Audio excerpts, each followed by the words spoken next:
नागौर का डांगावास हत्याकांड जो बेहद राजस्थान के चर्चित केस में से एक है, जहां 11 साल पहले एक जमीन विवाद में 6 लोगों की हत्या हुई थी, जिसमें 5 लोग दलित समुदाय से आते थे। दो पक्षों की इस लड़ाई में 40 लोगों को आरोपी बनाया गया था, लेकिन सबूतों के अभाव में उन सभी 40 आरोपियों को कोर्ट ने बरी कर दिया है। SC/ST कोर्ट ने इस फैसले से जुड़ी अहम कड़ी और डांगावास हत्याकांड को लेकर हमारी एक खास रिपोर्ट आपको दिखाते हैं।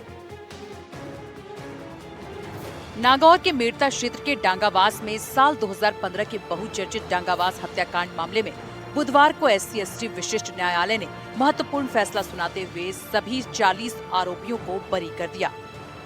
करीब 11 वर्ष तक चली न्यायिक प्रक्रिया के बाद आए इस फैसले ने पूरे नागौर जिले सहित आसपास के क्षेत्र में व्यापक चर्चा का विषय बना दिया। मेड़ता के विशिष्ट न्यायाधीश न्यायालय से आया, उसमें सभी आरोपियों को बरी किया गया है। प्रकरण 2015 का है।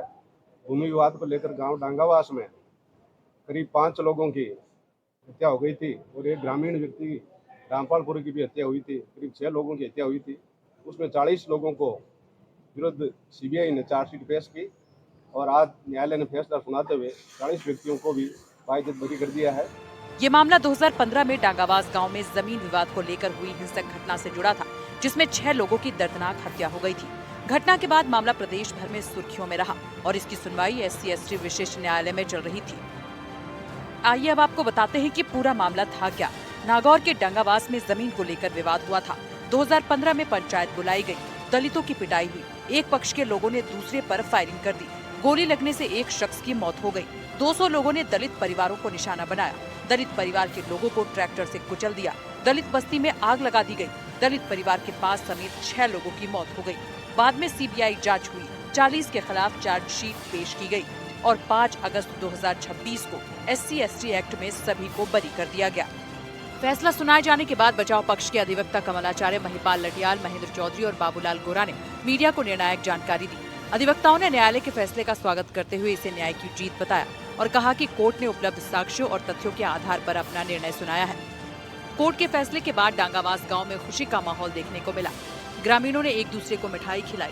लंबे समय से फैसले का इंतजार कर रहे लोगों में निर्णय को लेकर विशेष उत्साह देखा गया।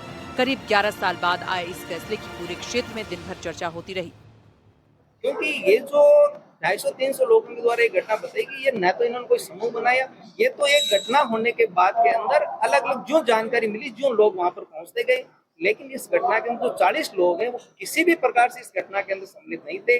ना उन्होंने इसमें किसी, केवल इन लोगों के नाम क्यों बता दिए गए? कोई तो खेत का पड़ोसी था, कोई झील खोदने वाला था, कोई अन्य कोई था, तो केवल वो अपनी एनिमिटी के कारण इन लोगों के नाम ऐड कर दिए, जिनका इन घटना से कोई संबंध नहीं था। आज जो फैसला बहुत ही ऐतिहासिक फैसला हुआ है, सही फैसला हुआ है। जो जज साहब ने फैसला सुनाया, वाकई में ही उन्होंने पूरी जांच में थके सारे गवाहों को डिस्कस करते हुए बहुत ही शानदार फैसला सुनाया है। इस पूरे मामले में आरोपियों को गवाह द्वारा दिए गए बयान में ये साबित नहीं हो पाया कि आखिर किसकी हत्या किसने की है, जिसका लाभ आरोपी पक्ष को कोर्ट द्वारा मिला है। इस फैसले के बाद अब सियासत भी गर्माती नजर आ रही है। अब इस कोर्ट के फैसले के बाद एक प्रश्न खड़ा होता है कि आखिर जिन 6 लोगों की मौत हुई, उन्हें किसने मारा? पूरा मामला चर्चा का विषय बन गया है। वहीं पीड़ित पक्ष इस पूरे मामले को लेकर हाई कोर्ट जाने की तैयारी कर रहा है। ये आने वाला वक्त ही बताएगा कि आखिर 6 मौतों का जिम्मेदार कौन है।